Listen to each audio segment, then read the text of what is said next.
प्रिय विद्यार्थियों एवं अभिभावकों, आपका बाल साधना शिक्षण संस्थान के ऑनलाइन क्लासेज में स्वागत है।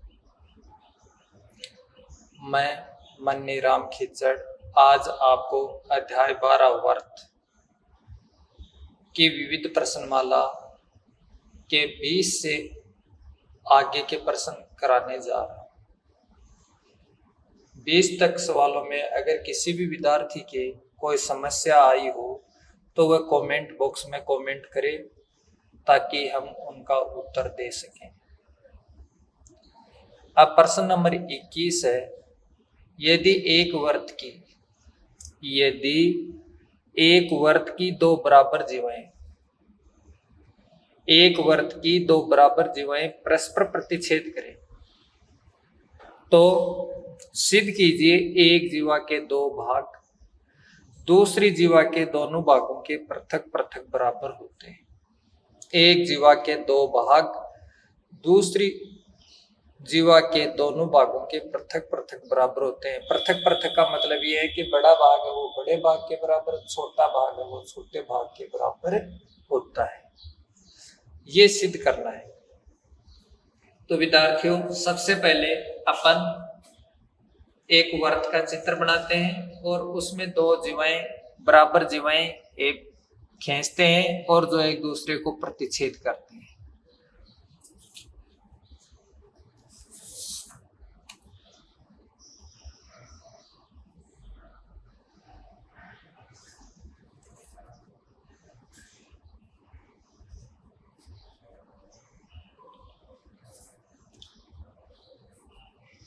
अब सबसे पहले अपन किसी भी प्रमेय को सिद्ध करते हैं तो सबसे पहले लिखते हैं दिया हुआ एक वर्त जिसका केंद्र O है तथा दो समान जीवाएं AB और CD हैं।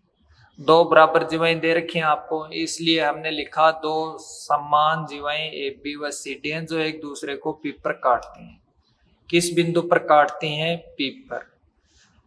अब सिद्ध करना है कि एक जीवा के दो भाग दूसरी जीवा के एक जीवा के दो भाग दूसरी जीवा के दोनों भागों के पृथक पृथक बराबर होते हैं। तो AP बराबर CP, ये AP बड़ा भाग ये CP के बराबर है और ये BP ये DP के बराबर है। तीसरा बिंदु है रचना कि वर्त के केंद्र O को P से मिलाया। वर्त के केंद्र O को किससे मिलाया? P से। OL लंब है AB पर और OM लंब है CD पर। OL लंब AB, OM लंब CD। चौथा पॉइंट आया उपपत्ति कि OL लंब AB और OM लंब CD। अपन जानते हैं विद्यार्थियों कि वर्त के केंद्र से जीवा पर डाला गया लंब जीवा का समद्वि भाजन करता है। वर्त के केंद्र से जीवा पर डाला गया लंब क्या करता है? जीवा का समद्वि भाजन करता है।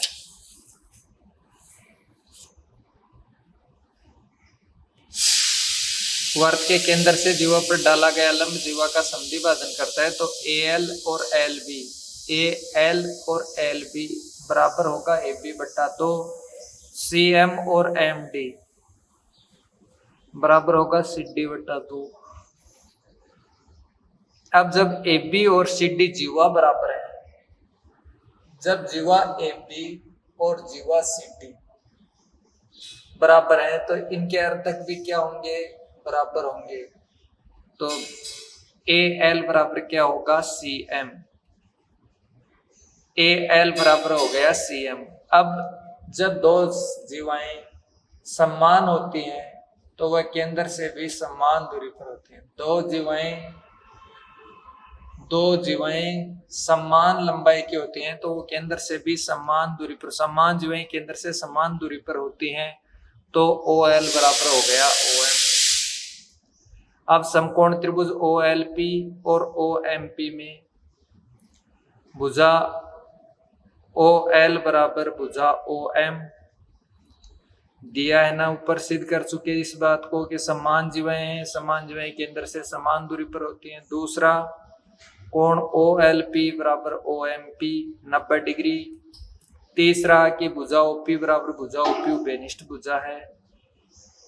भुजा ओपी बराबर भुजा ओपी उभयनिष्ठ भुजा है। अब समकोण कर्ण भुजा नियम से ये दोनों त्रिभुज क्या होते हैं? सर्वांग समसिद्ध होते हैं।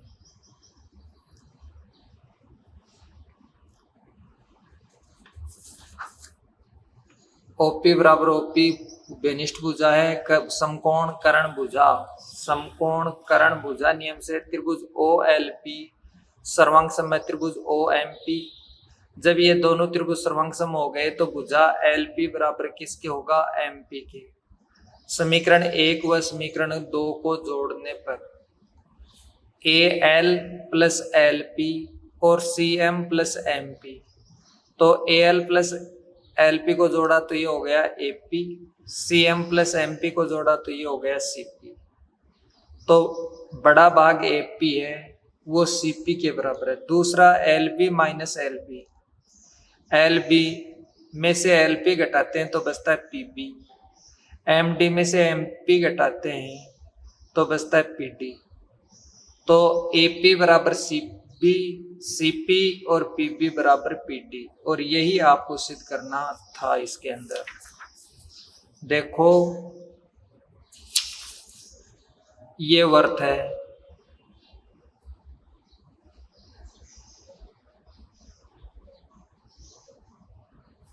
और ये वर्त का केंद्र है, और ये दो जीवाएं हैं ए बी और सी डी जो एक दूसरे को पी पर प्रतिच्छेद करती हैं। ये पी है, ए बी और सी डी।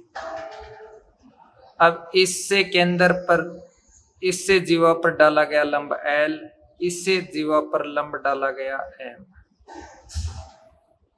और ओपी को मिला दिया, ओपी को मिला दिया।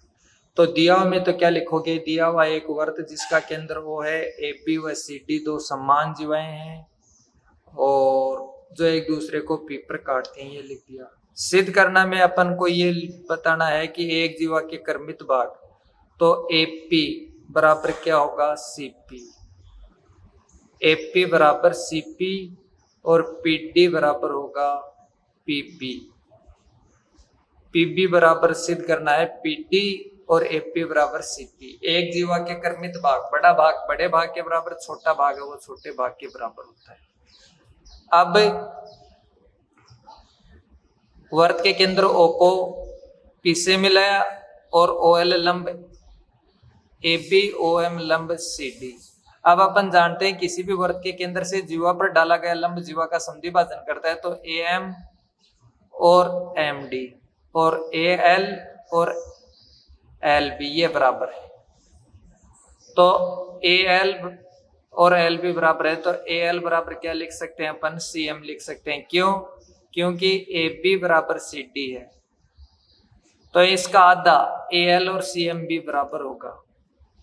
अब इन दो समकोण त्रिभुज, एक तो समकोण त्रिभुज ओ एल पी और एक समकोण त्रिभुज ओ एम पी में समकोण कर्ण भुजा नियम से एक तो ये भुजा ओ एल और ओ एम बराबर हो गई, क्योंकि समान जीवाएं केंद्र से समान दूरी पर होती हैं, इसलिए ओ एल बराबर भुजा ओ एल, और ओ एल पी बराबर कोण ओ एम पी 90 डिग्री का हो गया। तीसरा भुजा ओपी बराबर ओपी उभयनिष्ठ भुजा है, तो समकोण कर्ण भुजा नियम से ये दोनों त्रिभुज क्या हो गए? सर्वांगसम। सर्वांगसम होते ही एल पी बराबर क्या आया?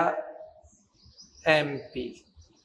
अब इनको जोड़ते हैं तो L A L plus L P A P हो गया, और C M plus M P C P हो गया। तो एक जीवा का बड़ा भाग दूसरी जीवा के बड़े भाग के बराबर आ गया। इसी प्रकार से एल बी में से एल पी घटाते हैं तो बचेगा पी बी, और एम डी में से एम पी घटाते हैं तो बचेगा पी डी। और यही आपको सिद्ध करना था कि एक जीवा का बड़ा भाग दूसरी जीवा के बड़े भाग के और छोटा भाग है वो छोटे भाग के बराबर होता है। इसके आगे विद्यार्थियों प्रश्न नंबर 23, 23 है। ए बी सी डी एक समांतर चतुर्भुज है। ए बी सी डी एक समांतर चतुर्भुज है। समांतर चतुर्भुज क्या होता है विद्यार्थियों? जिसमें आमने सामने भुजाएं समांतर होती हैं। ए बी सी डी एक समांतर चतुर्भुज है। ए और बी से होकर एक वर्त इस प्रकार खींचा जाता है। किस प्रकार से खींचा जाता है कि वह एडी को पी पर वह बीसी को क्यू पर प्रतिच्छेद करे। एडी को पी पर वह बीसी को क्यू पर प्रतिच्छेद करता है। तो सिद्ध कीजिए कि कि पी क्यू सी और डी चक्रीय हैं। P Q C D, P Q C D चक्रीय हैं। ये आपको सिद्ध करना है। तो सबसे पहले दिया क्या है? ए बी सी डी एक समांतर चतुर्भुज। ए बी सी डी एक समांतर चतुर्भुज और वर्त, सबसे पहले ये समांतर चतुर्भुज है A B C D. A B C D समांतर चतुर्भुज, वर्त खींचा जो एडी को पी पर व बीसी को क्यू पर काटता है। बिंदु पी व क्यू को मिलाया, पी और क्यू को मिला दिया। इसके बाद में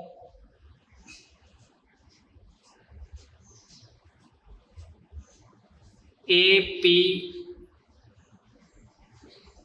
एडी को जो एडी को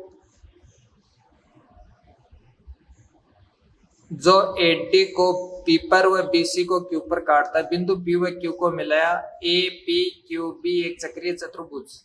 ए पी क्यू बी एक चक्रीय चतुर्भुज की भुजा ए पी को आगे डी तक बढ़ाया।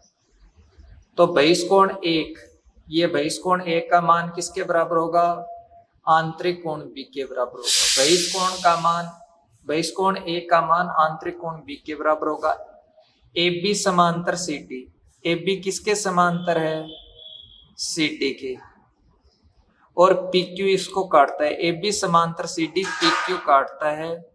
तो कोण बी प्लस सी बराबर 180 डिग्री। कोण बी और सी का मान क्रमागत अंतः कोण और इनका मान कितना हो गया? 180। कोण 1 प्लस सी चक्रीय चतुर्भुज के सम्मुख कोणों का योग 180। अब 180 और 180 बराबर है, सी और सी बराबर है। तो कोण बी बराबर क्या आ गया? कोण 1। और कोण बी बराबर 1 आ गया। तो B P D C Q भी क्या हो गया? एक चक्रीय चतुर्भुज। पी डी सी क्यू एक चक्रीय चतुर्भुज है। अतः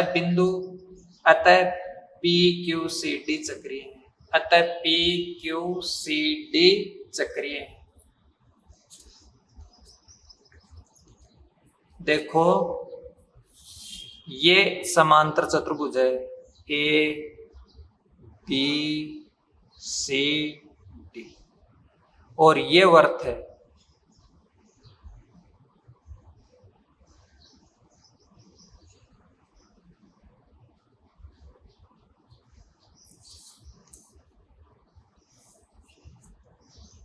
और ये समांतर चतुर्भुज को P और Q पर काटता है। समांतर चतुर्भुज को कहां पर काटता है? P और Q पर। ये वर्त का केंद्र है O। P और Q को मिला दिया। अब A B C D एक समांतर चतुर्भुज है। A और B से होकर एक वर्त इस प्रकार खींचा जाता है कि AD को P पर, AD को किस बिंदु पर काटता है? P पर। BC को Q पर काटता है। बिंदु P और Q को मिला दिया। अब APQB एक चक्रीय चतुर्भुज है और चक्रीय चतुर्भुज की एक भुजा AP को आगे D तक बढ़ाया तो यह कोण एक बहिष्कोण का मान इस अंतराभिमुख कोण के बराबर होता है। कोण एक बहिष्कोण है बराबर कोण B अंतराभिमुख कोण। कोण एक बराबर क्या होगा? कोण एक बराबर कोण 2B बहिष्कोण। इसी प्रकार अब AB समांतर है, समांतर चतुर्भुज है CD। AB किसके समांतर है? CD के। और PQ एक रेखा काटती है। तो कोण B और C का मान कितना होगा? कोण B प्लस कोण C बराबर 180 डिग्री। और कोण बी और सी 180 है तो कोण पी और सी यानी कि कोण 1 प्लस सी बराबर भी कितना होगा 180 डिग्री। अब 180 और 180 बराबर है, सी से सी कट गया तो कोण बी बराबर कितना आ गया कोण 1। और यही इसकी पहचान है कि बी बराबर 1 है, इसका मतलब ये हुआ कि पी डी सी क्यू एक चक्रीय है। P D C Q B plus C बराबर 180 है, बी की जगह कितना लिख दिया 1 और बी की जगह लिख दिया 1 और सी की जगह लिख कोण सी।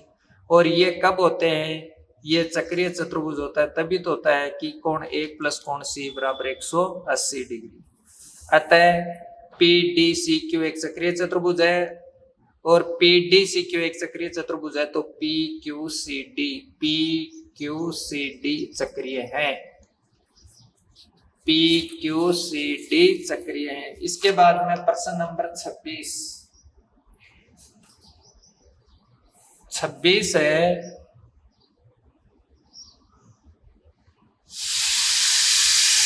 यदि ए बी सी किसी वर्ग के अंतर्गत एक संभव त्रिभुज है, यदि ए बी सी किसी वर्ग के अंतर्गत एक संभव त्रिभुज है तथा P लघुचाप BC पर स्थित कोई बिंदु है, P लघुचाप BC पर स्थित कोई बिंदु है जो B या C से संपाती नहीं है, B या C के संपाती नहीं है, तो सिद्ध करो P ए कोण BPC का समद्विभाजक है। P ए कोण BPC का समद्विभाजक है। समद्विभाजक का मतलब विद्यार्थियों समान, दो कोणों को समान भाग में बांटता है। तो किसी भी अपन सवाल को सिद्ध करते हैं तो उसके लिए 4 बिंदु होते हैं। पहला बिंदु होता है दिया हुआ, दूसरा सिद्ध करना, तीसरा रचना और चौथा उपपत्ति। तो इसमें सबसे पहले दिया हुआ क्या है कि ए बी सी किसी वर्ग के अंतर्गत एक संभव त्रिभुज है। ए बी सी किसी वर्ग के अंतर्गत एक संभव त्रिभुज है तथा P लघुचाप BC पर स्थित कोई बिंदु है। P लघुचाप BC पर स्थित कोई बिंदु है जो B या C के संपाती नहीं है, B और C के संपाती नहीं, ये तो दिया हुआ है। सिद्ध करना है कि P ए कोण BPC का समद्विभाजक है। P ए कोण BPC का समद्विभाजक है कि इस कोण BPC को 2 समान भागों में बांटता है, ये सिद्ध करना है। हमने क्या किया, रचना में प्रश्नानुसार चित्र बनाया।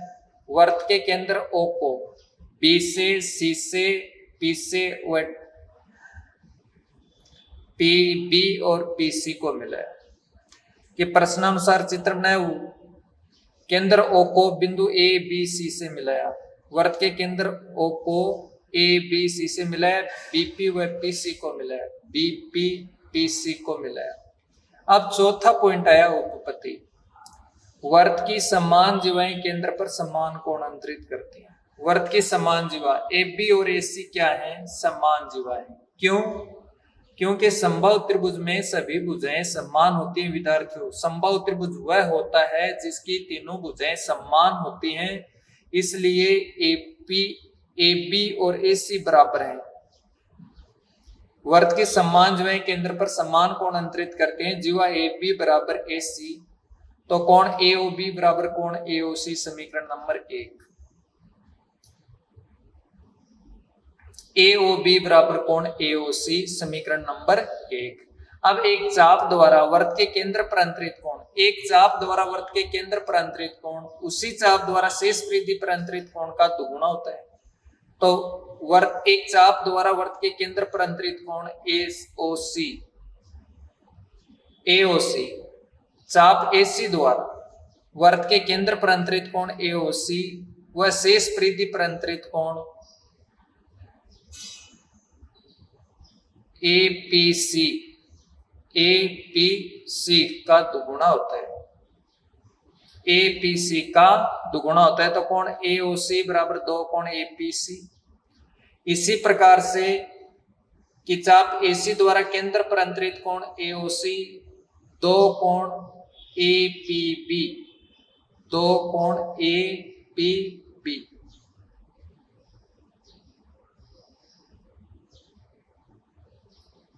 ए पी बी।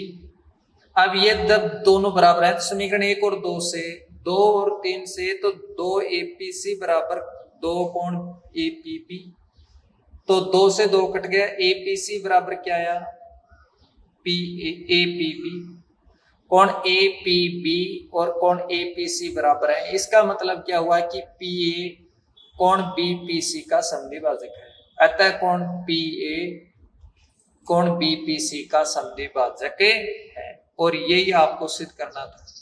तो सबसे पहले हमने क्या किया कि एक चित्र बनाया वर्त का, और वर्त के अंदर एक समबाहु त्रिभुज एबीसी और लघुचाप बीसी पर कोई बिंदु पी लिया, जो कि बी व सी के संपत्ति, बी या सी के संपत्ति नहीं है। कोण पीए कोण बीपीसी का समद्विभाजक है, यह सिद्ध करना था। वर्त के केंद्रों को ए बी सी से मिलाया और बीपी व पीसी को मिलाया।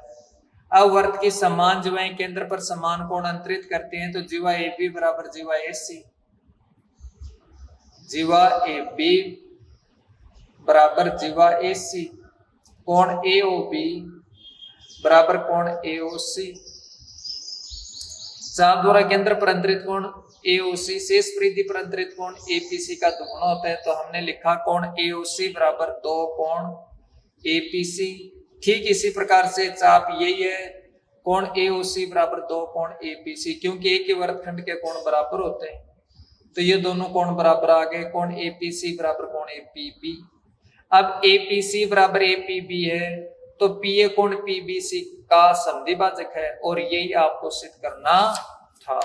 इसके बाद में है प्रश्न नंबर 28। 28 है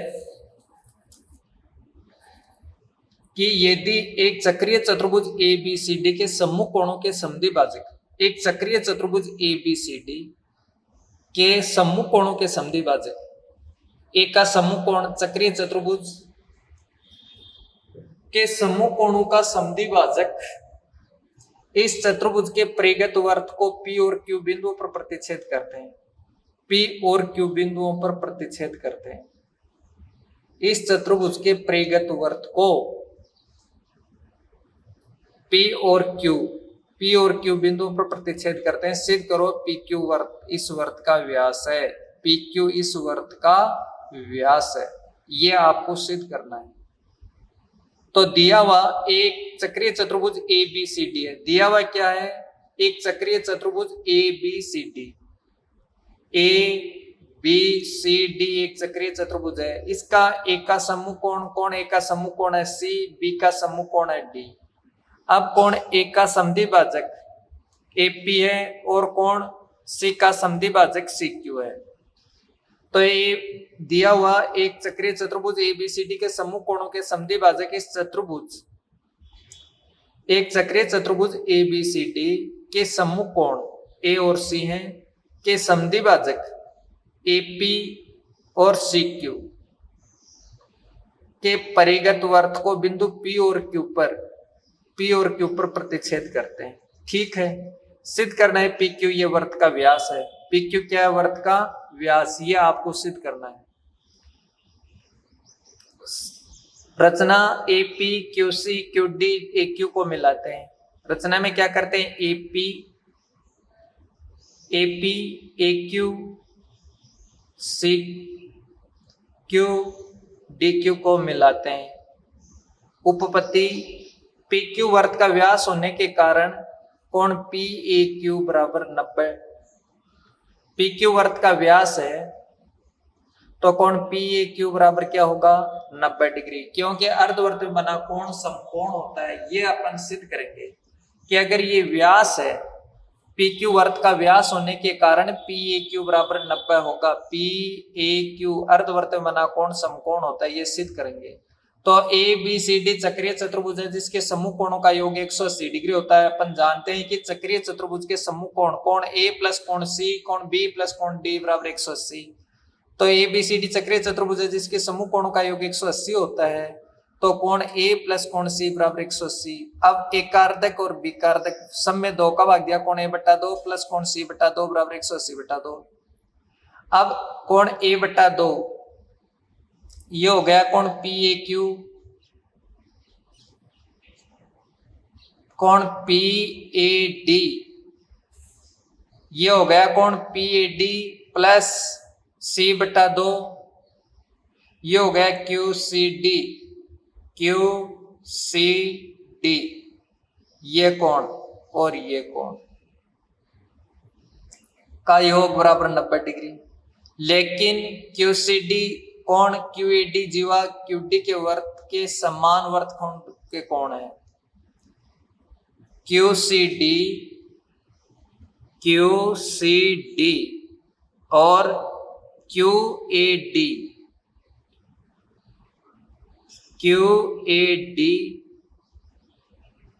जीवा क्यू डी ये जीवा है क्यू डी और जीवा द्वारा एक ही वर्तखंड के कोण समान होते हैं। तो कोण क्यू सी डी बराबर आ गया कोण क्यू ए डी।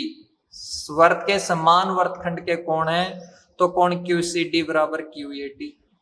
समीकरण 1 और 2 से कोण P A D plus Q C D की जगह क्या लिख सकते हैं Q A D. Q C D और क्यू ए डी बराबर है इसलिए क्यू सी डी की जगह लिख दिया क्यू ए डी। तो क्यू कोण पी ए डी प्लस कोण क्यू ए डी बराबर 90। अब इसका योग किसके बराबर होगा कोण पी ए क्यू। कोण पी ए डी और पी ए डी और क्यू ए डी तो ये हो गया कोण पी ए क्यू बराबर 90।